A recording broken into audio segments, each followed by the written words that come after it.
రక్షకుడునైన యేసుక్రీస్తు నామములో కూడి వచ్చిన మీ అందరికీ ప్రత్యేకమైన వందనాలు తెలియజేస్తున్నాను. పరిశుద్ధ గ్రంథంలో నుంచి ఒక వాక్య భాగాన్ని చదువుకుందాం. ప్రసంగి గ్రంథం జ్ఞాని అయిన సొలొమోను రాసినటువంటి ప్రసంగి గ్రంథం 10వ అధ్యాయము మొదటి వచనాన్ని చదువుకుందాం. అందరూ తీయాలి, అందరూ చదవాలి. బుక్కావాని తైలములో సచ్చిన ఈగలు పడుట చేత అది చెడు వాసన కొట్టును. కొంచెం బుద్ధిహీనత త్రాసులో ఉంచిన ఎడల జ్ఞానమును ఘనతను తేలగొట్టును. చాలు. చదవని లేఖన భాగంలో బుక్కావాని తైలం, అందరు చెప్పండి, బుక్కావాని తైలం. బుక్కావాని తైలములో సచ్చిన ఈగ పడిందంట. ఏం పడింది? సచ్చిన ఈగ పడుట వలన కొంచెం బుద్ధిహీనత వలన ఆ తైలం అంతా ఏమవుతుందంట? చెడు వాసన కొడుతుందంట. చెడు వాసన కొడుతుంది. అందుకంటున్నాడు, కొంచెం బుద్ధిహీనత త్రాసులో ఉంచిన ఎడల జ్ఞానమును ఘనతను తేలగొట్టేస్తుందంట. కొంచెం బుద్ధిహీనత.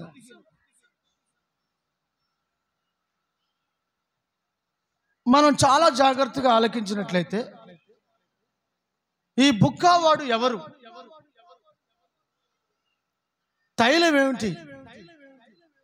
ఆ తైలంలో ఈగలు పడటం ఏంటి?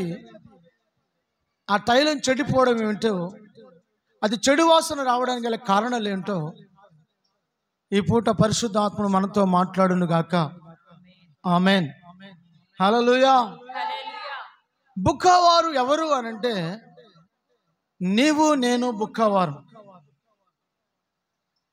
అనగా మారు మనసు పొంది బాప్తిజం పొంది అభిషేకం పొందిన వారు బుక్కావానికి సాదృశ్యంగా ఉన్నారు. వాని తైలమునకు సాదృశ్యంగా ఉన్నారు.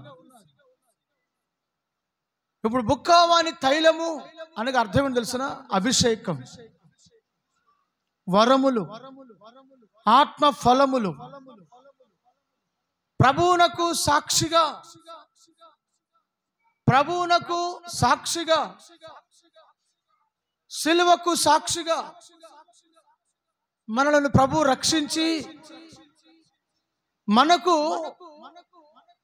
ఎలా మనల్ని చేస్తాడు అంటే బుక్కావాని వలె మనల్ని దేవుడు మార్చాడు. మనకు అభిషేక తైలమునిచ్చాడు. ఏ తైలము? అభిషేక తైలమునిచ్చాడు. ఇప్పుడు ఈ తైలం మనతో ఉంది, మనలో ఉంది. కనుక ఈ తైలముతో నువ్వేం చేయాలంటే వ్యాపారము చేయాలి. బుక్కవాడు తైలంతో ఏం చేస్తున్నాడు? వ్యాపారం చేస్తున్నాడు, బిజినెస్ చేస్తున్నాడు. వాడు బిజినెస్ చేయడం కోసం తైలము తయారు చేసుకొని వ్యాపారం చేయడం కోసం అమ్ముకుంటూ బ్రతుకుతున్నాడు. ఇప్పుడు రక్షణలోనికి వచ్చిన నీ జీవితంలో, దేవుని అంగీకరించిన నీ జీవితంలో, నా జీవితంలో దేవుడు బుక్కావాని తైలం వలె మార్చాడు. తైలం అనగా ఏమని చెప్పాను? అభిషేకమునకు గుర్తు. ఈ అభిషేకం అనగా సుగంధం. ఆ సుగంధ వాసన, ఆ సుగంధం ఏం చేయాలి? వాసన వీచాలి. అర్థమవుతుందా? సుగంధానికి, ఆ తైలమునకు ఏముండాలి? వాసన ఉండాలి. ఒకవేళ సువాసన లేని, వాసన లేని అత్తరుని ఎవరైనా కొంటారా? వాసన లేనిటువంటి సుగంధ తైలం, అత్తరు లేకపోతే పర్ఫ్యూమ్ ఎవరైనా కొంటారా? ఎవరో కొనరు. ఎందుకని? అది కొనాలంటే ఏముండాలి? దానిలో వాసన ఉండాలి. ఒకవేళ వాసన లేకపోతే, సువాసన లేకపోతే బుక్కవాడు కూడా దాన్ని అమ్మడు. ఎవరు కొనరు, దాన్ని అమ్మరు. ఎందుకని? అది వాసన లేదు. ఏం లేదు? వాసన లేదు. కాబట్టి మనము వాసన కలిగిన వారుగా, సువాసన కలిగిన వారుగా, సుగంధ తైలము, సుగంధ వాసన పరిమళింప చేసే, వ్యాపింప చేసే బుక్కావాని వలె మనం ఉన్నాం. మనందరి జీవితాలు బుక్కావాని తైలం వలె దేవుడు చేశాడు. ప్రభువులోనికి వచ్చిన తర్వాత 7 రకములైనటువంటి అభిషేకములో 7 రకములైనటువంటి ఆత్మ కుమ్మరించబడింది.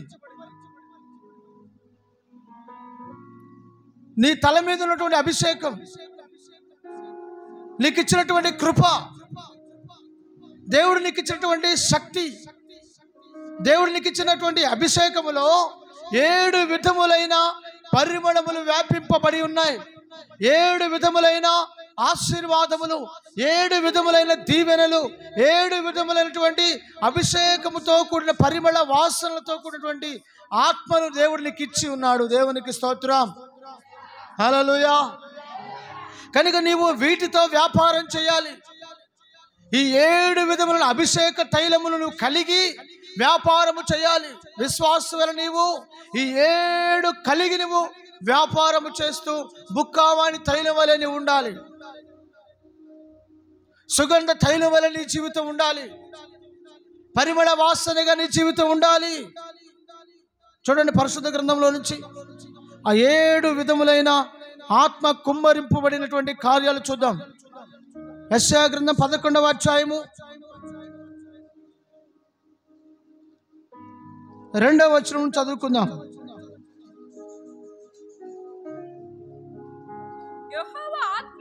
యెహోవా ఆత్మ జ్ఞాన వివేకములకు ఆధారమగు ఆత్మ, ఆలోచన బలమునకు ఆధారమగు ఆత్మ, తెలివిని యెహోవా ఎడల భయభక్తులను పుట్టించు ఆత్మ అతని మీద నిలుచును. యెహోవా భయము అతనికి ఇంపైన సువాసనగా ఉండును. చాలు. ఈ లేఖన భాగంలో మనం చూస్తున్న ఈ లేఖన భాగంలో 7 విధములైన కార్యములు ఉన్నాయి. మొదటిది ఏంటి? జ్ఞానము, వివేకము. 1 జ్ఞానం, 2 వివేకం, ఆధారమగు ఆత్మ. ఈ 2 నీ జీవితంలో ఉండాలి. జ్ఞానం ఉండాలి, వివేకం ఉండాలి.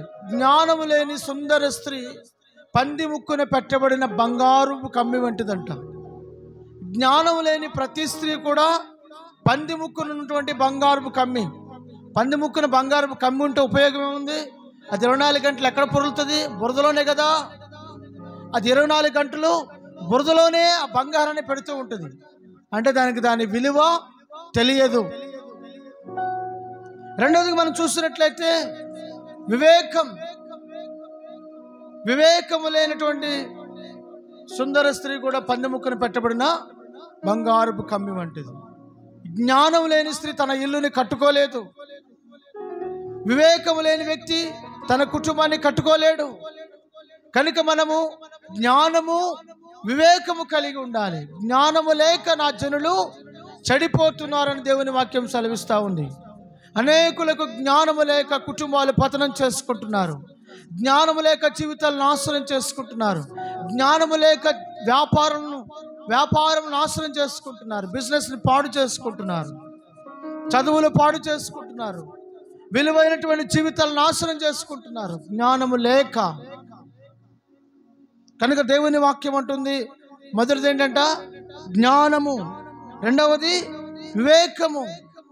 మూడవది ఏంటి? తెలివి. ఆలోచన. తర్వాత బలము. చూడండి ఎన్ని మాటలు ఉన్నాయి అక్కడ. తెలివి, ఆలోచన, బలము, ఇవన్నీ కూడా దేవుని యందు భయభక్తులు గల వారికి దేవుడు ఇస్తున్నటువంటి ఆశీర్వాదం లేదా అభిషేకం. వీటితో నువ్వేం చేయాలి? ఆత్మ ఫలములు ఫలించుచు, ఆత్మలో ఎదుగుచు, ఆత్మలో క్రీస్తుకు సాక్షిగా ఉంటూ అనేకులకు నువ్వు ఫలములు అందించాలి. ఆత్మ ఫలములు అందించాలి. ఏ ఫలాలు అందించాలి? ఆత్మ ఫలములు. ఆత్మ ఫలములు ఏంటి? ప్రేమ, సంతోషము, దీర్ఘశాంతము, దయాళత్వము, ఆశానిగ్రహము, మంచితనము, ఇవన్నీ కూడా ఆత్మ ఫలములు. ఈ ఆత్మ ఫలములను నువ్వేం చేయాలి? ఫలించాలి.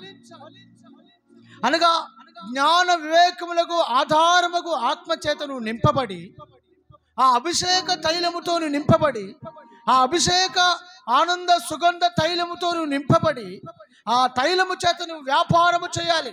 ఏంటి ఆ వ్యాపారం? చాలా మంది వ్యాపారం చేస్తున్నారు. దేని కొరకు చేస్తున్నారు? లాభము సంపాదించడానికి, డబ్బు సంపాదించడం కొరకు వారు వ్యాపారం చేస్తున్నారు. సేవకులు కూడా చాలా మంది కడవరి దినాలు అనేక మంది వారికి దేవుడిచ్చిన వరములను అడ్డుపెట్టుకొని బిజినెస్ చేస్తూ ఉన్నారు. ఏం చేస్తున్నారు? బిజినెస్, వ్యాపారం చేస్తున్నారు. దేవుడు వారికి ఉచితంగా ఇచ్చిన వరములను అడ్డుపెట్టుకొని వ్యాపారం చేస్తూ ఉన్నారు. కానీ దేవుని వాక్యం సెలవిస్తుంది, నువ్వు వ్యాపారం చేసే వ్యక్తిగా ఉండకూడదు. హల్లెలూయా. వ్యాపారం చేసే వ్యక్తిగా నీవు ఉండకూడదు. ఏ వ్యాపారం చేయాలి? మంచి వ్యాపారం చేయాలి. చెడ్డ వ్యాపారం కూడా ఉంటుంది. వ్యాపారంలో రెండు రకాలు, ఒకటి మంచి వ్యాపారం, రెండోది చెడ్డ వ్యాపారం ఉంటుంది. కనుక నీవు ఈ ఆనంద తైలాభిషేకముతో, పరిశుద్ధాత్మ అభిషేకముతో నింపబడి, జ్ఞాన వివేకములు కలిగి, తెలివి వివేచన కలిగి, ఆలోచన బలము కలిగి నీవు దేవుని కార్యాలను జరిగించాలి. దేవునికి స్తోత్రం. హల్లెలూయా. కొంచెం బుద్ధిహీనత నీలో ఉంటే, కొంచెం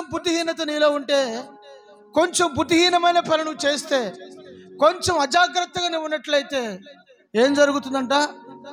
ఘనతను, జ్ఞానమును, ఘనత అనేది ఏం చేస్తుందంట? తేలగొడుతుందంట.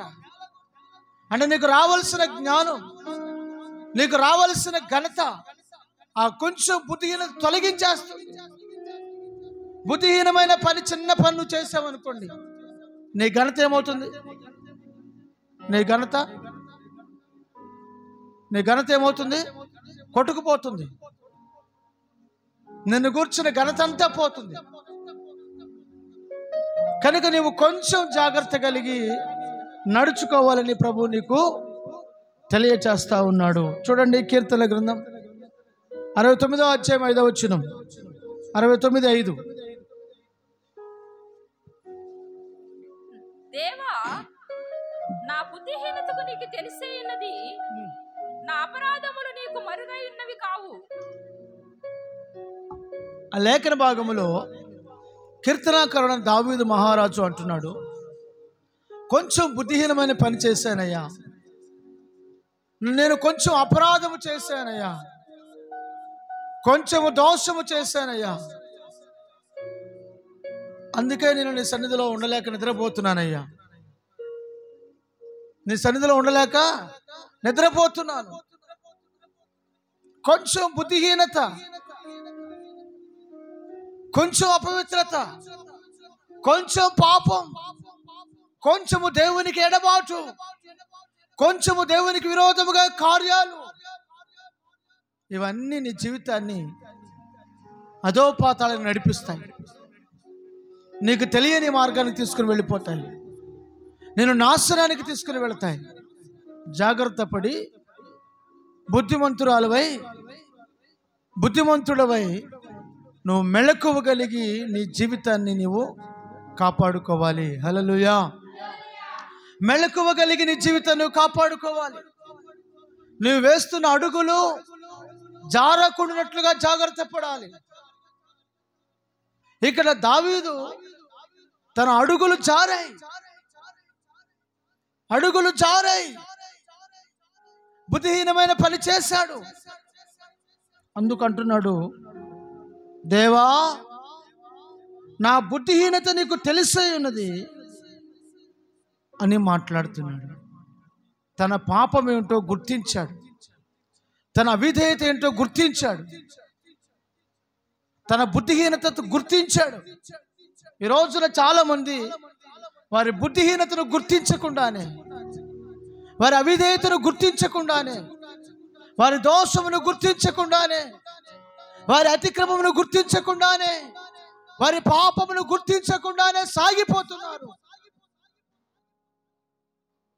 పైపెచ్చు దేవుడి మీద నింద వేస్తున్నారు. దేవుడు నన్ను ఆశీర్వదించలేదండి, దేవుడు నన్ను దీవించలేదండి, దేవుడికి నేను జ్ఞాపకం లేనండి. నువ్వు మరెవరి జ్ఞాపకాల్లోనే ఉన్నావు. ఎవరెవరో నీకు జ్ఞాపకం వస్తూ ఉంటారు, మరి దేవుడు నీకు జ్ఞాపకాలు లేడు. ఒక తల్లి అంటది, నేను అన్నం తింటున్న ప్రతిసారి మా ఆయన గుర్తొస్తాడయ్యా. వాళ్ళ ఆయన చనిపోయి 25 సంవత్సరాలు, ఎన్ని సంవత్సరాలు, 25 సంవత్సరాలు అయిపోయింది. కానీ 25 సంవత్సరాలు అయినా చనిపోయి ఆమెను విడిచిపెట్టేసినా కానీ ఇంకా ఆయన జ్ఞాపకాల్లోనే ఉన్నాడు. కొడుకును చూసిన ప్రతిసారి అంటది, అచ్చ వాళ్ళ నాన్న మాట్లాడినట్టే మాట్లాడతాడు వీడు, వాళ్ళ నానే. 25 సంవత్సరాలైనా ఇంకా నీ జ్ఞాపకాల్లో ఉన్నాడు, నీవు ఆయన మర్చిపోలేదు. మరి ఈ రోజున నీ జ్ఞాపకాల్లో ప్రభువు ఉన్నాడా? నీకు ఇష్టమైన వారు ఎవరెవరో ఉంటారు, వాళ్ళు నీ జ్ఞాపకాల్లో ఉంటారు. వాళ్ళు నీ జ్ఞాపకాల్లో ఉంటే ఇక దేవునికి నీ జ్ఞాపకాలు ఎక్కడ చోటు? నీ మనసులో దేవునికి ఎక్కడ చోటు?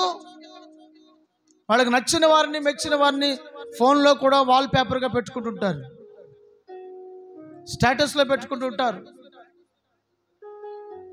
అర్థమవుతుందండి? మరి నీ జ్ఞాపకాల్లో ప్రభువు ఉన్నాడా? ప్రభువు జ్ఞాపకాలలో నువ్వు నిత్యము ఉండాలంటే నీ జ్ఞాపకాలలో కూడా ఆయన ఉండాలి. అప్పుడే నువ్వు ఆశీర్వదించబడతావు, అప్పుడే నీ స్థితిగతులు మార్చబడతాయి.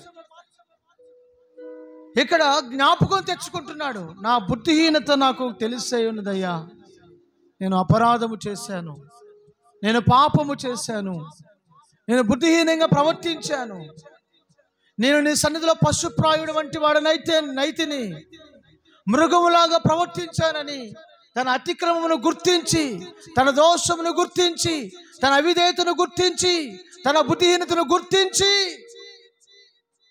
ఒప్పుకుంటున్నాడు, పశ్చాత్తాపడుతున్నాడు.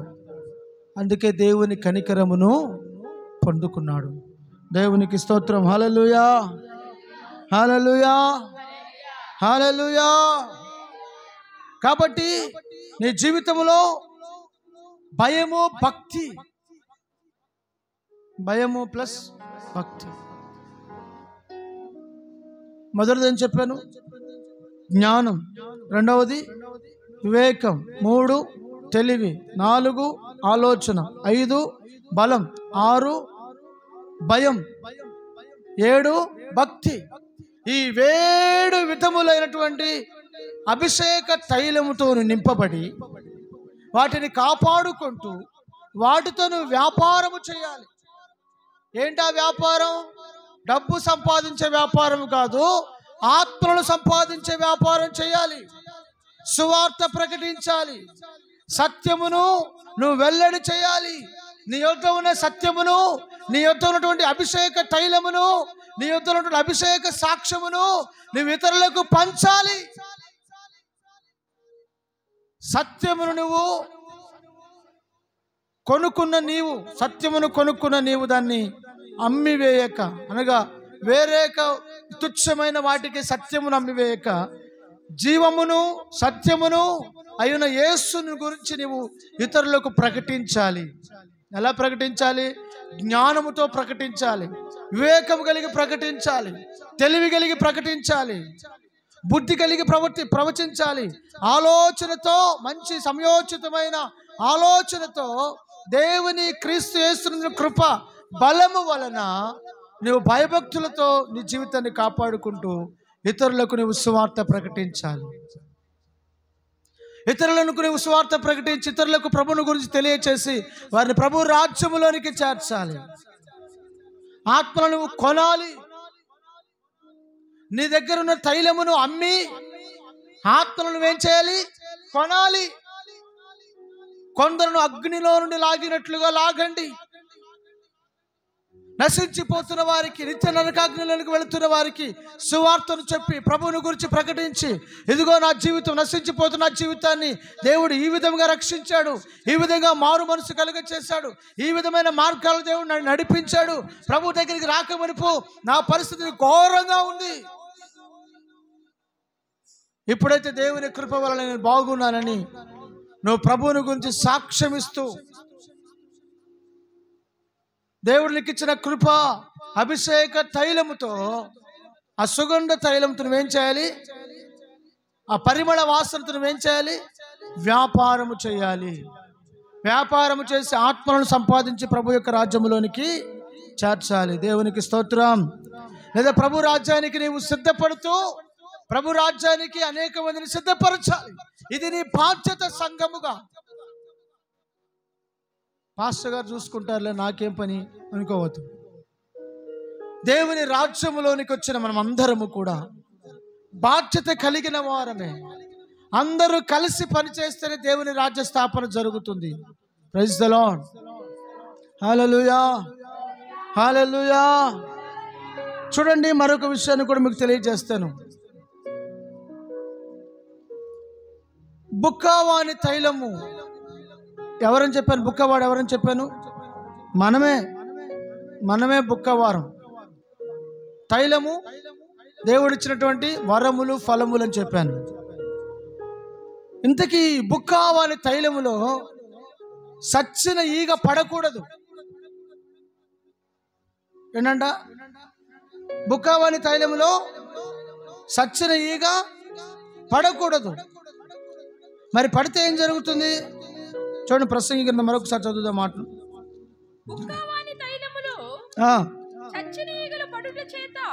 సచ్చిన ఈగలు పడుట చేత అది చెడు వాసన కొట్టును. కొంచెం బుద్ధిహీనత త్రాసులో ఉంచిన ఎడల జ్ఞానమును ఘనతను తేలగొట్టును. చాలు. ఈ లేఖన భాగములు మరొకసారి జ్ఞాపకం చేసుకుందాం. బుక్కవాని తైలములో సచ్చిన ఈగలు పడుట చేత అది చెడు వాసన కొట్టును. ఏంటంట? చెడు వాసన కొట్టును. ఈగలు పడకూడదు. మీరు మంచిగా బిర్యానీ చేసుకున్నారనుకోండి, లేదా మంచిగా ఒక పాయాసం చేసుకున్నారనుకోండి, చక్కటి పాయాసం చేసుకున్నారు, ఈగలన్నీ గుంపుగా వచ్చి ఒక్కసారిగా ఆ పాయాసంలో పడ్డాయి అనుకోండి, తింటారా మీరు దాన్ని? బాగా తయారు చేసుకున్న పాయాసం మంచి రుచిగా చక్కగా తేనె కూడా నెయ్యి కూడా పోసి మంచిగా తయారు చేసుకున్న పాయాసంలో ఈగలు గుంపుగా వచ్చి పడ్డాయి అనుకోండి, మరి తింటారా దాన్ని? తాగుతారా? తాగరు. ఎందుకని? అది రోగాన్ని తెచ్చిపెడుతుంది. అయినా ఎవరు దాన్ని ఇష్టపడరు. మీరు పాలు తాగుదామని లేదా కాఫీ తాగుదామని కాఫీ అక్కడ పెట్టుకున్నారనుకోండి, మీరు తాగబోతున్న కాఫీలో 2 ఈగలు సడన్గా వచ్చి పడ్డాయి అనుకోండి, పర్లేదు అని చెప్పి కాఫీలో ఉన్న ఈగలు తీసేసుకొని తాగేస్తారా?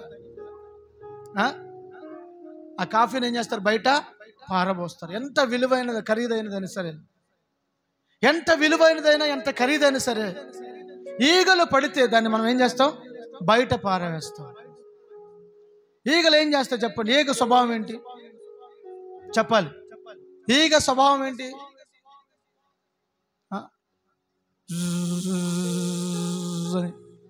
అదేం చేస్తుంది? శబ్దం చేస్తూనే ఉంటుంది.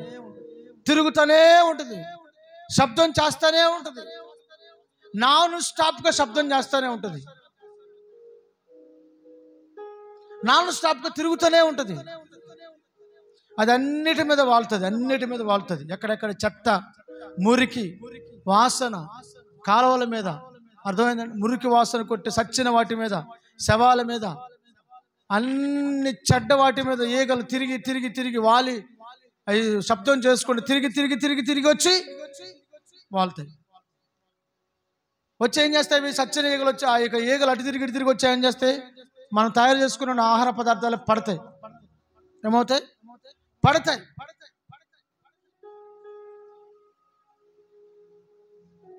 అలాగే ఈగ ఎవరికి సాదృశ్యంగా ఉందంటే సైతాను గాడికి సాదృశ్యంగా ఉంది, సాతానుకు సాదృశ్యంగా ఉంది, దెయ్యానికి సాదృశ్యంగా ఉంది. ఈ ఈగ అటు ఇటు అటు ఇటు అటు ఇటు అటు ఇటు తిరిగి సచ్చిన వాటి మీద, మురికి వాటి మీద, అన్నిటి మీద వాలి వచ్చి అట్లుగానే సాతాను కూడా, వాడు కూడా అటు ఇటు తిరుగుతూనే ఉన్నాడట.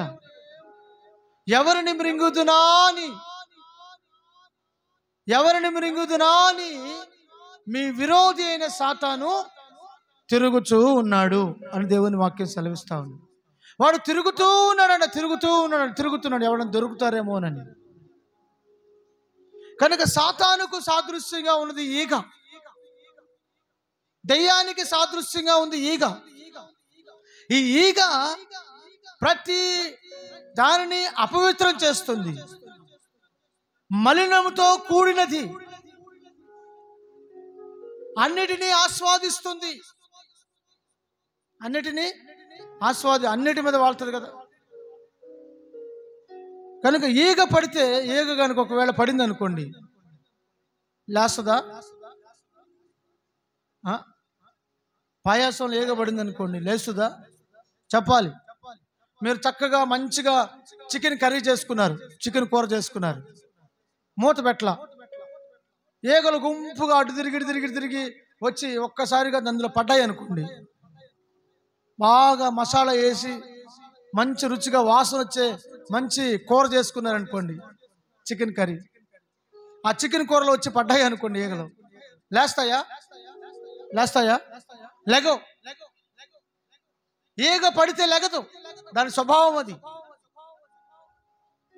ఈగ అక్కడెక్కడ తిరుగుతుంది ఒక స్వభావం, శబ్దం చేస్తుంది రెండవ స్వభావం, మూడవదిగా చూసినట్లయితే అది పడిందంటే లెగదు.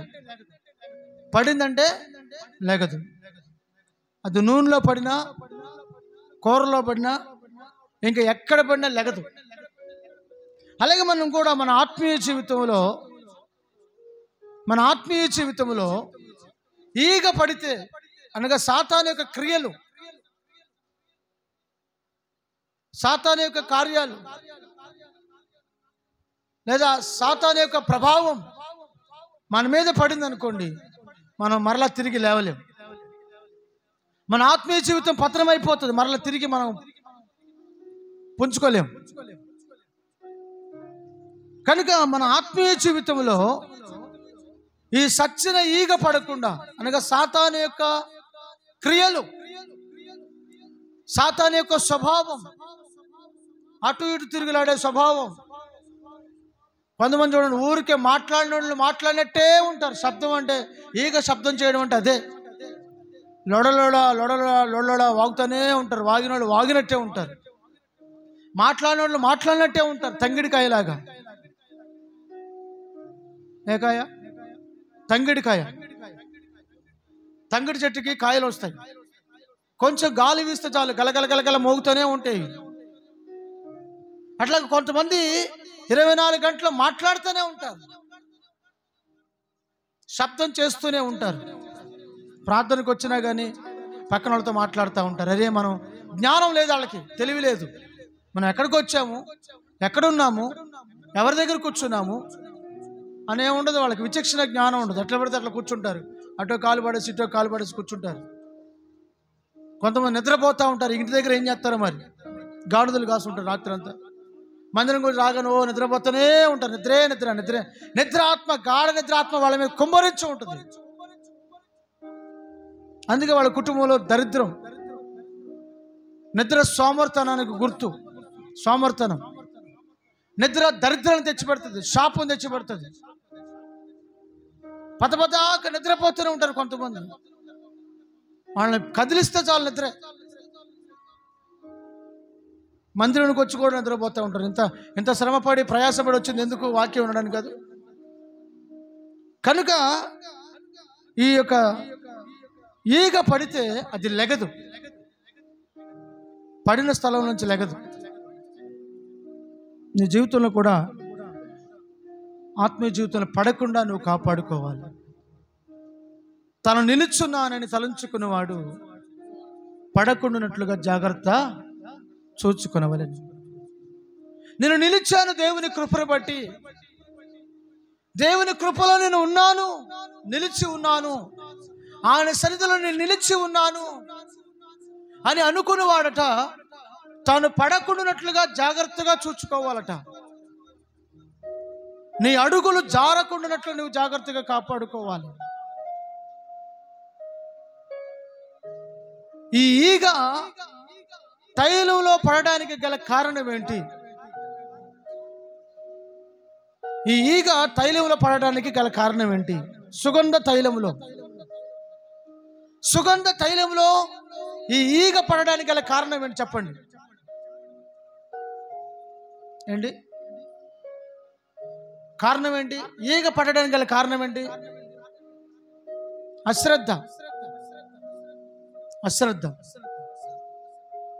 అశ్రద్ధే కారణం. రెండవ కారణం ఏంటంటే మూత వేయకపోవడం. ఒక తైలం నువ్వు తయారు చేసావు, లేదా ఒక మంచి ఆహారం నువ్వు సిద్ధపరిచావు, లేదా నీ ముందు ఒక పాత్రలో నీళ్లున్నాయి, లేదా నీ ముందు ఒక పాత్రలో పాలున్నాయి. నువ్వు దాని మీద ఏం పెట్టాలి? మూత పెట్టాలి. నువ్వు అశ్రద్ధగా ఉంటే దానిలో ఇంకేమైనా పడచ్చు. అశ్రద్ధ కారణం.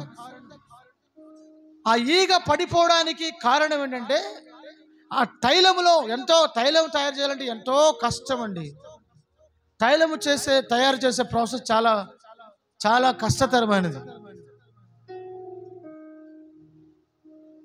ఎన్నో పువ్వులు, ఎన్నో ఏర్లు, ఎన్నో చెట్ల పువ్వులను సమకూర్చి వాటి నుండి పరిమళ ద్రవ్యాలు తయారు చేస్తారు. వాటిని ఎండబెట్టి నానబెట్టి రకరకాలుగా ప్రయాసపడి నూనెలు తీసి వాటిని దంచి వాటి ద్వారా పరిమళ ద్రవ్యాలు తయారు చేస్తారు. అంతటి విలువైనటువంటి ఎంతో ప్రయాసముతో కూడినటువంటి ఆ పరిమళ సుగంధ ద్రవ్యం, ఆ తైలం ఈగ పడి పాడైపోవడానికి గల కారణం ఏంటంటే, మొదటి కారణం ఏంటి? అశ్రద్ధ. దేవుని వాక్యం అంటుంది అశ్రద్ధగా ఉండేవాడు శాపగ్రస్తుడు అవుతాడట. నిర్లక్ష్యం. పోదాములే దేవుని మందిరానికి, ఇంకా ఇప్పుడేగా పాటలు పాడుతున్నారు. పోదాములే, ఇంకా చాలా టైం ఉందిలే, పాస్టర్ గారు ఇప్పుడేగా వాక్యం స్టార్ట్ చేశారు. అశ్రద్ధ. దేవుని కార్యాలంటే అశ్రద్ధ, దేవుని మందిరం అంటే అశ్రద్ధ, పాటలు పాడాలంటే అశ్రద్ధ, పరిచర్య చేయాలంటే అశ్రద్ధ, దేవునికి ఇవ్వాలంటే అశ్రద్ధ. శ్రద్ధ లేకుండా చేసే ప్రతిదీ అశ్రద్ధ. నిద్ర, సోమరితనం, అశ్రద్ధ చింపిరి గుడ్డలు ధరించడానికి కారణమవుతుంది. నీ ఇంటిలో లేమికి కారణమవుతుంది. నీ కుటుంబంలో దరిద్రానికి చోటిస్తున్నావు నువ్వు. శ్రద్ధగా పనిచేయవాడు ఏలుబడి చేస్తాడంట. శ్రద్ధగా పనిచేయవాడు ఏం చేస్తాడు? ఏలుబడి చేస్తాడంట. అశ్రద్ధగా చేసేవాడు శాపగ్రస్తుడు అవుతాడు. దానికి తినడానికి రొట్టె ముక్క కూడా మిగలదంట. చివరికి రొట్టె ముక్క. కనుక నీవు అశ్రద్ధగా దేవుని పని చేయకూడదు. అశ్రద్ధగా నిర్లక్ష్యంగా ఉండకూడదు. నీ బంధువులు ఇంటికి వెళ్ళడానికి, లేదా ఊరు వెళ్ళడానికి, ఏదైనా షాపింగ్కి వెళ్ళడానికి 1 గంట ముందుగా రెడీ వెళ్ళిపోతావు కదా. రైలు ఎక్కాలంటే రైలు ఇంకా రావాల్సిన టయానికంటే ఒక అరగంట ముందే ఉంటావు. బస్సు ఎక్కాలంటే బస్సు కంటే ఒక అరగంట ముందుగానే ఉంటావు. మరి దేవుని మందిరం అంటే నీకెందుకు అంత అశ్రద్ధ? దేవుని వలన దీవించబడుతున్నావు, దేవుని వలన ఆశీర్వదించబడుతున్నావు, దేవుని వలన తింటున్నావు, బతుకుతున్నావు, గాలి పీలుస్తున్నావు, దేవుడు సృష్టించిన భూమిపై నీ కాళ్ళు మోపుతున్నావు, దేవుడిచ్చిన ఆకాశపు జలమును నీరుగా త్రాగుతున్నావు, దేవుడు ఉచితంగా ఇచ్చిన గాలిని నువ్వు పీలుస్తున్నావు. ఇదే ఆక్సిజన్ నువ్వు బెడ్ మీద ఉన్నప్పుడు నీకు ఇస్తే లక్షలు ఖర్చు పెట్టాలి. ఆక్సిజన్ లోపలికి పంపించాలంటే లక్షలు ఖర్చు పెట్టాలి. ఉచితంగా ఆక్సిజన్ పీలుస్తున్నావు. ఇంతగా దేవుడు నిన్ను ప్రేమించి నీకు అన్నీ సమకూర్చి నిన్ను ప్రేమించి నీకు ఇస్తే కృతజ్ఞత లేకుండా, శ్రద్ధ లేకుండా, అశ్రద్ధగా దేవుని కార్యాలను జరిగిస్తున్నావు. దేవుని మందిరంలో చిన్న పని చేయకుండా వెళ్ళిపోతుంటావు. ఇది నా తండ్రి ఇల్లు అనే బాధ్యత లేకుండా ఉంటావు. ఏదో పైనుండి దిగొచ్చిన వ్యక్తిలాగా, పైనుండి దిగి వచ్చిన యేసుక్రీస్తు ప్రభువే పరిచర్య చేశాడు, పరిచారకుడుగా ఉన్నాడు, తను తగ్గించుకున్నాడు. అన్నీ ఉన్న ఆకంటే అణిగి మణుగుంటుందంట, ఏమీ లేని ఆకే ఊరికి ఎగిరెగిరి పడతా ఉంటుంది. అర్థమైందా? అన్నీ ఉన్నవాళ్ళు బాగానే ఉంటారు అణిగి మణిగి, కానీ ఏమీ లేని వాళ్ళు ఊరికే మాటలో చేష్టలో కొంచెం గర్వం కొంచెం చూపిస్తూ ఉంటారు, కొమ్ములు మొలిసినట్లుగా చూపిస్తూ ఉంటారు. కనుక నీ జీవితంలో అటువంటి కనిపించకూడదు. దేవునికి స్తోత్రం, హల్లెలూయా. తగ్గించుకుని బ్రతకడం నీకు ఎంతో ఆశీర్వాదం. మొదటి కారణం ఏంటి? అశ్రద్ధ, నిర్లక్ష్యం. రెండవ కారణం ఏంటి? మూత వేయబడకపోవడం. బైబిల్ గ్రంథంలో రాయబడిన మాట, సంఖ్యాకాండంలో రాయబడిన మాట ఏంటంటే, మూత వేయబడని ప్రతి పాత్ర, మూత లేని ప్రతి పాత్ర అపవిత్రం. మూత వేయబడిన ప్రతి పాత్ర అపవిత్రం. మూత వేయబడాలి. ఏం వేయబడాలి చెప్పాలి? మూత వేయబడాలి. మూత లేకుండా ఉంటే కొన్ని నోరులు చూడండి, కొంతమంది నోరులు చూడండి, వాటికి ఆ నోటికి మూత ఉండదు, ఆ నోటికి మూత ఉండదు. ఒక మాట అన్నాం అనుకోండి, ఒక మాట పొద్దున అంటే ఇంకా సాయంత్రం పడుకునే వరకు ఇక ఆ మూత తెరిసే ఉంటుంది. ఏ మూత? నోరు అనే మూత. ఒక మాట అంటే 100 మాటలు అంటారు. మూత వేయబడిన ప్రతి పాత్ర అపవిత్రం. నీవు కృపతో కప్పబడాలి. మూత వేయబడ్డం అంటే అర్థం ఏంటి తెలిసిన? దేవుని కృప చేత నువ్వు కప్పబడాలి, దేవుని కృప చేత నువ్వు కాపాడబడాలి, దేవుని కృపలో నువ్వు నిలిచి ఫలించాలి, కృపలో నువ్వు దాచబడాలి, కృపలో నువ్వు దాచబడాలి. క్రీస్తు యేసునందున్న కృప చేత నువ్వు బలవంతుడవు కమ్ము. క్రీస్తు యేసునందున్న కృపలో నువ్వు దాచబడాలి, కప్పబడాలి. కొంతమందికి మూత వేయబడడం లేదండి, తెరచిన సమాధుల్లాగా ఉంటారు, తెరచిన పాత్రలు వలె ఉంటారు. కాబట్టి నీకు దేవుడిచ్చినటువంటి తైలంతో నువ్వేం చేయాలి? వ్యాపారము జరిగించాలి, ఆత్మలను సంపాదించాలి. ఇంకొక అనుభవం ఏంటంటే, ఈగ పడుట ద్వారా అదేమవుతుంది? చెడు వాసన వస్తుంది. అందరు చెప్పండి. ఈగ పడుట ద్వారా అదేమవుతుంది? చెడు వాసన వస్తుంది. మరలా చదవన్న వాక్యాన్ని 10వ అధ్యాయం మొదటి వచనం. బుక్కావాని తైలములో సచ్చిన ఈగలు పడుట చేత అది చెడు వాసన కొట్టును. కొంచెం బుద్ధిహీనత త్రాసులో ఉంచిన యెడల జ్ఞానమును ఘనతను తేలగొట్టును. చాలు. ఈగ పడుట ద్వారా దుర్వాసన వస్తుంది. అంటే అభిషేకం లేకపోతే, నీలో దేవుని ఆత్మ అభిషేకం లేకపోతే, దేవుని కృపా వరములు లేకపోతే, దేవుని ఆత్మ ఫలములు లేకపోతే నీ జీవితం దుర్వాసనగా మారుతుంది. ఎలా మారుతుంది? దుర్వాసన అంటే పరిమళ వాసన ఉండదు. ఏముండదు? పరిమళ వాసనగా నువ్వు ఉండలేవు. ప్రభువు నిన్ను ఎలా ఉండాలని కోరుకుంటున్నాడు? ప్రభువు నిన్ను ఎలా ఉండాలని కోరుతున్నాడు? పరిమళ వాసనగా ఉండాలని నీ కోసం దేవుడు తను తాను అప్పగించుకున్నాడు అని దేవుని వాక్యం సెలవిస్తూ ఉంది. నువ్వు పరిమళ వాసనగా మారాలని, పరిమళ వాసనగా ఉండాలని నీ కొరకు దేవుడు తను తాను అప్పగించుకున్నాడు. ప్రైజ్ ది లార్డ్, హల్లెలూయా. ఆ మాట క్రీస్తు మిమ్మును ప్రేమించి ఎఫెసీ పత్రిక 5వ అధ్యాయం ఎఫెసీ పత్రిక 5వ అధ్యాయము 2వ వాక్య భాగం చదవండి. క్రీస్తు మిమ్మును ప్రేమించి, అదిగో క్రీస్తు మిమ్ములను ప్రేమించి పరిమళ వాసనగా ఉండుటకు. అదిగో ఎలా ఉండాలంటే మనము ఎలా ఉండాలి? పరిమళ వాసనగా ఉండాలి. దుర్గంధమైన వాసనగా ఉండకూడదు. కొంతమంది చూడండి, పరిమళ వాసనగా ఉండరు. వాళ్ళు దుర్వాసన కొట్టేటట్లుగా వాళ్ళ జీవితాలు ఉంటాయి. అంటే కంపు జీవితాలు. కంపు, నోరు తెరిస్తే కంపు. అమ్మో, ఆ మనిషి జోలికి పోకూడదురా నాయనా. ఆ మనిషి జోలికి పోతే పెంట మీద రాయేసినట్లే. పెంట మీద రాయేస్తే చింది మన ముఖం మీద పడుతుంది, మనకే వాసన కొడుతుంది. కొంతమంది మనుషులు సమాజంలో అలా ఉన్నారు. దేవుని బిడ్డగా నీవు వారి వలె ఉండకూడదు, వారిలాగా ఉండకూడదు. పరిమళ వాసనగా నీవు ఉండాలి. కొంతమంది అక్కడ నిలబడ్డారనుకోండి, అక్కడ ఉంటే ఇక్కడికి వస్తుంది వాసన.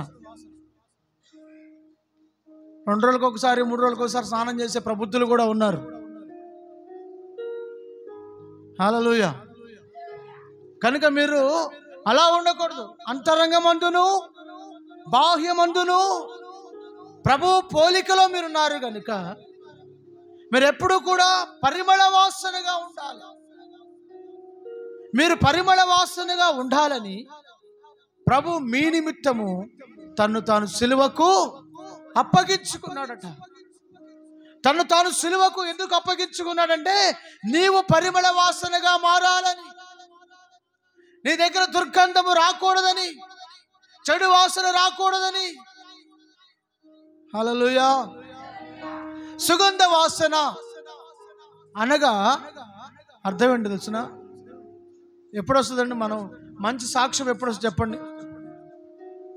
మంచి సాక్ష్య జీవితం నిన్ను గురించి ఎప్పుడు చెప్తారు ప్రజలు? చెప్పాలి. నిన్ను గురించి మంచి సాక్ష్యం ఎప్పుడు వస్తుంది? మనిషి చనిపోయిన తర్వాత. మనిషి చనిపోయిన తర్వాత చెప్పుకునేదే నిజమైన సాక్ష్యం. అర్థమవుతుందండి? మనిషి చనిపోయిన తర్వాత చెప్పేది నిజమైన సాక్ష్యం. అనగా నువ్వు చనిపోయిన తర్వాత నిన్ను కూర్చున్న మంచి సమాచారం, మంచి సమాచారం నీ గురించి ప్రజలు ఏం చెప్పుకోవాలి? పలానా ఆయన ఉండేవారండి, పలానా ఆమె ఉండేదండి, చాలా మంచిదండి, మంచి స్వభావం కలిగిందండి, ఎవరికి హాని చేసేది కాదండి, ఎవరికి కీడు చేసేది కాదు, ఎవరిని బాధ పెట్టేది కాదండి, చాలా మంచిదండి అని నిన్ను గురించి సాక్ష్యం ఇవ్వాలి. నిన్ను గురించి ఏమి ఇవ్వాలి? సాక్ష్యం. నిన్ను గురించి ఒక మంచి సమాచారం బయటికి రావాలి. ఏమండి, ఒక తల్లిగారు ఉన్నారండి, చనిపోయారండి. ఆమెను చనిపోయినప్పుడు ఆ సంఘంలో ఉన్న వారందరూ వచ్చి ఏడుస్తున్నారు. దైవజనుడు కూడా అక్కడికి వచ్చాడు. వచ్చిన తర్వాత దైవజనుడితో చెప్తున్నారు, అయ్యా, ఈమె బతికున్నప్పుడు మా అందరికీ మేలు చేసింది, మా అందరికీ మంచి చేసింది అని ఆమెను గురించి ఏడుస్తున్నారని దేవుని వాక్యం రాయబడింది. పౌలు గారు వచ్చినప్పుడు దోర్కాను గురించి రాయబడిన మాటది. ఆమెను చూచి ఏడుస్తూ ఉన్నారు. కారణం ఏంటంటే సంఘములో అందరికీ మంచి చేసింది, మేలు చేసింది. ఈ రోజుల్లో నీకు చేతనైతే మేలు చేయి, లేకపోతే మౌనంగా ఉండు, కానీ కీడు చేయి మాకు. నీ చేతనైతే మేలు చేయి, కానీ కీడు మాత్రము చేయి మాకు. చాలా మంది మేలు చేయాల్సిన దానికి బదులుగా కీడు చేస్తున్నారు. కీడు చేయవానికి తిరిగి మరలా కీడే చేయబడుతుంది. నువ్వు విత్తినదే మరలా తిరిగి నీకు విత్తబడుతుంది, మర్చిపోవద్దు. దేవుడు అన్యాయస్తుడు కాదు. ఓ మనుషుడా, నువ్వేమి విత్తుతున్నావో మరలా తిరిగి అదే పంట కోస్తున్నావు. దేవుడు వెక్కిరింతల పాలు కాడు. కనుక నీ జీవితంలో మేలు చేయుటకు దేవుడు నిన్ను పిలిచాడు. మేలే చేయి. కీడుకు ప్రతి కీడు ఎవరికి మీరు చేయవద్దు. మేలు చేయుటకే మీరు పిలువబడ్డారు. దేవునికి మహిమ కలుగును గాక. హల్లెలూయా, హల్లెలూయా. కనుక మనము ఈ సుగంధ వాసన ఎప్పుడు వ్యాపిస్తుందంటే మనం మరణించిన తర్వాత మనల్ని గురించి ఒక మంచి సమాచారం బయటికి రావాలి. మనల్ని గురించి ఒక మంచి సాక్ష్యం బయటికి రావాలి. పౌలు గారు అంటున్నాడు, నా చావు మూలముగాను సరే, నా బ్రతుకు మూలముగాను సరే, నా శరీరమందు ఆయన గణపరచబడాలి. హల్లెలూయా. నా శరీరమందు ఆయన మహిమపరచబడాలి అని కోరుకుంటున్నాడు.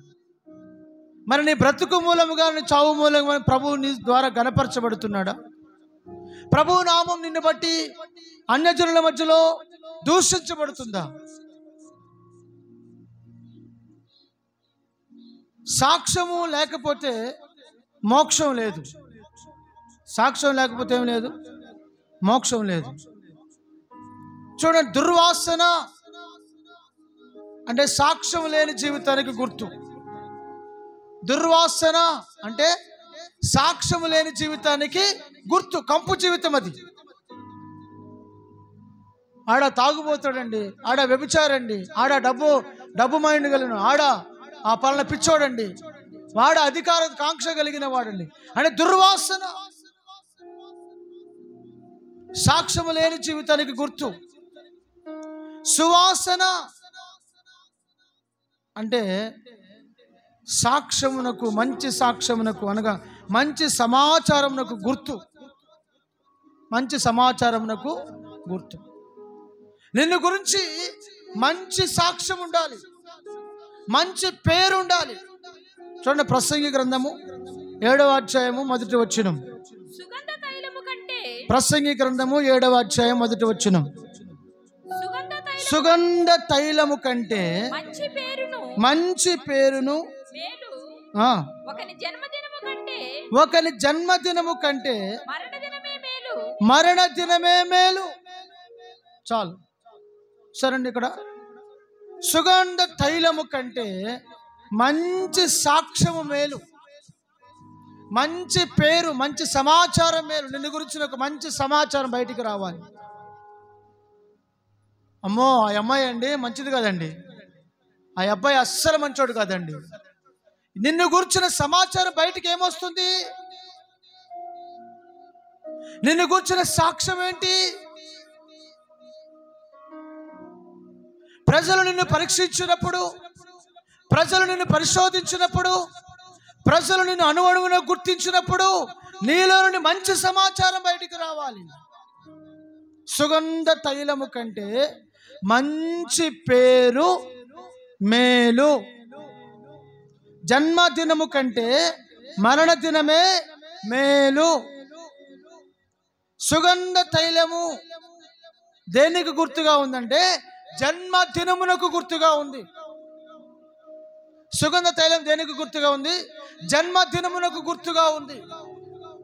మరి మంచి పేరు మరణ దినమునకు గుర్తుగా ఉంది.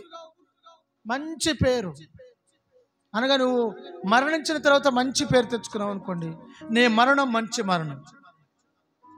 అర్థమైందా? నువ్వు చనిపోయిన తర్వాత నిన్ను గురించి ఒక మంచి సాక్ష్యం వచ్చింది అనుకోండి, నీ మరణం మంచి మరణం. సుగంధ తైలం అంటే నీ జన్మం, నీ జన్మ ద్వారా, నీ బ్రతుకు ద్వారా సుగంధ తైలం వలె నీ సాక్ష్యం వెదజల్లాలి. నీ క్రియలు వ్యాపించాలి, నీ పరిమళం వ్యాపించాలి, నీ సువాసన వెదజల్లాలి, నిన్ను కూర్చుని సాక్ష్యం వెదజల్లాలి. నీ క్రియలే నిన్ను గురించి సాక్ష్యం ఇస్తాయి, నీ మాటలే నిన్ను గురించి సాక్ష్యం ఇస్తాయి, నిన్ను గురించి అవే సాక్ష్యం ఇస్తాయి. మంచి పేరు నువ్వు తెచ్చుకోవాలి. హల్లెలూయా. మనము బాగా గుర్తుపెట్టుకోండి, మనము దేవుని ఎదుట, మనుషుల ఎదుట మంచి సాక్ష్యం పొందాలి. హల్లెలూయా, హల్లెలూయా, హల్లెలూయా. మంచి సాక్ష్యం పొందాలి. ఏమండి, ఆయన పచ్చి తాగుబోతుండే ఒకప్పుడు, తాగితే ఆయన లాంటి మనిషి ఇంకా నరరూప రాక్షసుడు అండి. ఏం మాట్లాడతాడో తెలియదు, ఎలా కొడతాడో తెలియదు, ఎక్కడ పడిపోతాడో తెలియదండి. పచ్చి తాగుబోతండి. కానండి ఇప్పుడు ఆయన మారాడండి. మారిన తర్వాత ఎంత నమ్మకంగా ఉంటాడండి. మంచి సాక్ష్యం తెచ్చుకున్నాడు. వాళ్ళ పిల్లలు సాక్ష్యం ఇస్తున్నారు. మా నాన్నగారు చాలా మంచివాడండి, మారిపోయాడండి, ఎప్పుడో మారిపోయాడండి. ఒకప్పుడు ఇంటికి వచ్చేటప్పుడు డబ్బులన్నీ తగలబోసి పిల్లలకి ఏమి తేకుండా, భార్యకి ఏం తేకుండా, కుటుంబానికి ఏం తేకుండా వాళ్ళ పస్తులు పెట్టి ఒక బాటిల్ తెచ్చుకునేవాడండి.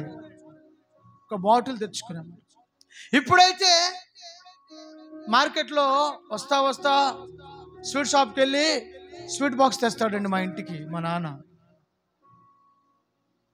ఇంటికి వస్తూ పండ్ల మార్కెట్ దగ్గరికి వెళ్ళి మామిడి పళ్ళు కొంటాడండి, యాపిల్ పళ్ళు కొనుక్కొస్తాడండి, నా పిల్లలు బాగుండాలని. చూడండి, ఇంటికి వస్తూ ఇంటి దగ్గర పిల్లలు ఎదురు చూస్తున్నారు. వారి కోసం ఏమైనా తీసుకువెళ్ళాలి, వారిని పోషించాల్సిన బాధ్యత నాకుంది, నేను తండ్రిని అని విలువలు గుర్తించి, కుటుంబ విలువలు తెలియదు చాలా మందికి. కుటుంబ విలువలు చాలా విలువైనవి, వాటిని అక్రమ సంబంధాలకు వాడేస్తున్నారు. కుటుంబ విలువలు అనవసరమైన వాటి కోసం వాడేస్తున్నారు. తండ్రి తన ఇంటికి వస్తూ పండ్లు, స్వీట్స్, మంచి డ్రింక్స్, పిల్లలకు వస్త్రాలు, వాళ్ళకి కావలసినవన్నీ తీసుకుని వస్తూ ఉంటే ఆ కుటుంబంలో ఎంత సంతోషంగా ఉంటుందండి. పిల్లలు తండ్రి ఇంటికి వస్తున్నాడని చూడగానే వెంటనే ఎదురు వెళ్ళి నాన్న ఏం తీసుకొచ్చాడా అని చూస్తారు. నాన్న ఏం తీసుకొచ్చాడు? తండ్రి ప్రేమను సంపాదించుకోగలుగుతున్న పిల్లల దగ్గర కసాయి తండ్రిలాగా, తల్లిలాగా ఉంటున్నారు కొంతమంది. పిల్లల్ని ఎంత మాట పడితే అంత మాట పిల్లల్ని మాట్లాడేస్తారండి. దేవుడు నీకు అందుకనే ఇచ్చింది పిల్లల్ని. పిల్లలు లేక ఎంతమంది ఏడుస్తున్నారో, పిల్లలు లేక ఎంతమంది బాధపడుతున్నారో. దేవుడు నీకు ఇచ్చిన పిల్లల్ని మనని ఐశ్వర్యవంతుడుగా చూసి వారిని ప్రేమించి హత్తుకొని వారిని మంచి చెప్పి మంచిగా నడిపించుకోగలిగితే వారు నీకు విలువ వన్నె తెచ్చేవారుగా ఉంటారు, ఘనత తెచ్చేవారుగా ఉంటారు, నీ తల మీద కిరీటముగా ఉంటారు. లేకపోతే నీ తల మీద ఒక బరువైన బండరాయిలాగా మారుతారు. అర్థమవుతుందా? నీ గుండెల్లో కుంపటిగా మారుతారు.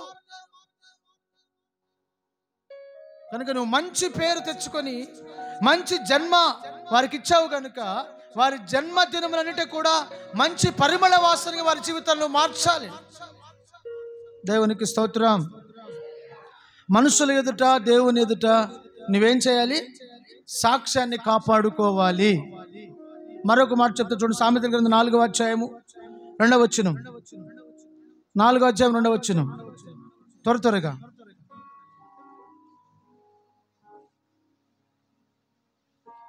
4వ అధ్యాయం 2వ వచనం. సామెతలు. నేను నీకు సదుపదేశము చేసేదను, నా బోధను త్రోసివేయకుడి. నా తండ్రికి నేను కుమారుడిగా నుంటిని. చాలు చూడండి, అక్కడ ఏమని చెప్తున్నాడు? నేను నీకు సదుపదేశం. అంటే మంచి ఉపదేశం బోధిస్తున్నాను, మంచి బోధ నీకు చెప్తున్నాను, మంచి విలువైన మాటలు చెప్తున్నాను. వాటిని నువ్వు త్రోసివేయొద్దు. సత్యమును నువ్వు వెల చెల్లించి కొనుక్కోని దగ్గర పెట్టుకో. సత్యము నీకు జయాన్ని ఇస్తుంది. సత్యము నీకు జయ జీవితాన్ని, సంతోషాన్ని ఇస్తుంది. కనుక నీవు సద్బోధ ఈ సద్బోధను త్రోసివేయక నువ్వేం చేయాలి? దాన్ని ఏమని చెప్తున్నాడు అక్కడ? నా బోధను త్రోసివేయకుడి. నేను నీకు సదోపదేశం చేస్తాను, ఉపదేశిస్తున్నాను కనుక నువ్వు దాన్ని త్రోసివేయద్దు, కాపాడుకో. చాలామంది మంచి బోధను త్రోసివేస్తారండి. మంచి మాటలు వారికి వినిపించవు. మంచి మాట, మంచి పాట ఈ రోజుల్లో ఎలాగైపోయిందంటే, మంచి మాటలేమో బూతు మాటలలాగా వినబడుతున్నాయి, బూతు మాటలేమో మంచి మాటలలాగా వినబడుతుంటాయి. చూడండి, పిల్లలు ఎవరైనా బూతులు మాట్లాడుతున్నారు అనుకోండి, మూతి మీద ఒకటి ఎయ్యరు. పిల్లోడు బూతు మాటలు మాట్లాడుతున్న మూతి మీద లాగి ఒకటి వేయకుండా, అబ్బా ముసుముసులో నవ్వుకుంటూ ఉంటారు. నా కొడుకు ఎంత బాగా మాట్లాడుతున్నాడో, అయ్యా నా మనవరాలు ఎంత బాగా మాట్లాడుతుందో. బూతులు మాట్లాడుతుంటే నీకు సంతోషమా? నీ కొడుకు బూతులు మాట్లాడుతుంటే నీకు సంతోషమా? నీ కూతురు బూతులు మాట్లాడుతుంటే నీకు సంతోషమా? సద్బోధని వారికి నేర్పించవా? సన్మార్గం వారికి నువ్వు తెలియచేయవా? అది నీ బాధ్యత కాదా? దేవునికి స్తోత్రం. మంచి బోధను నువ్వు త్రోసివేయక దానిని గట్టిగా పట్టుకొని ఆ సద్బోధలో నువ్వు నిలిచి ఫలించాలి. 15వ అధ్యాయం సామెతల గ్రంథం 15వ అధ్యాయం 30వ వచనం. సామెతలు 15:30. కన్నుల ప్రకాశము కన్నుల ప్రకాశము చూచుట హృదయమునకు సంతోషము. అదిగో మంచి సమాచారము ఎముకలకు ఏమిస్తుందంట? పుష్టి. మంచి సమాచారం అంటే మంచి పేరు, మంచి సాక్ష్యం. ఎముకలకు ఏమిస్తుంది? పుష్టినిస్తుంది.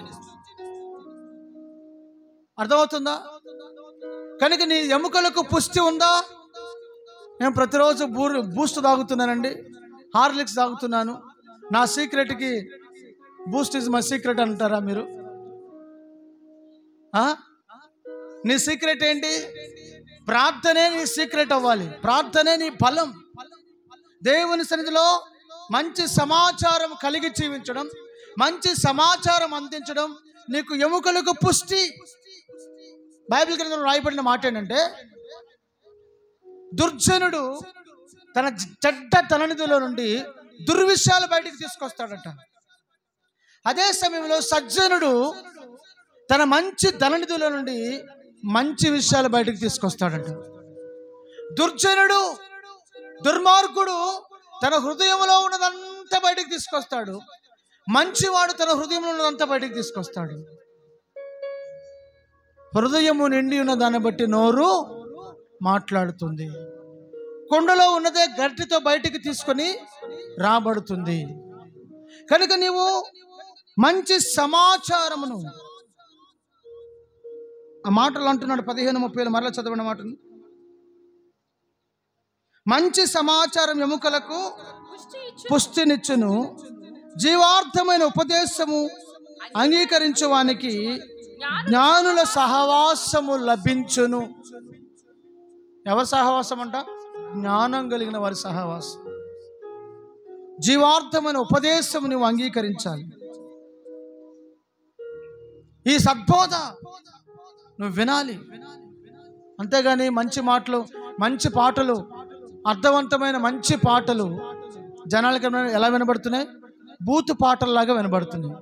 మరి ద్వంద్వ అర్థాలు వచ్చే సినిమా రికార్డింగ్ డాన్స్ పాటలను ఎలా వినబడుతున్నాయి?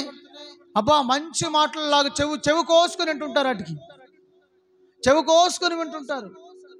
ఎక్కడో వస్తుంటే ఇక్కడ స్టెప్లు వేస్తుంటారు. అర్థమవుతుందండి? ఇక్కడ ఏళ్ళు కాళ్ళు కదిలిస్తూ ఉంటారు.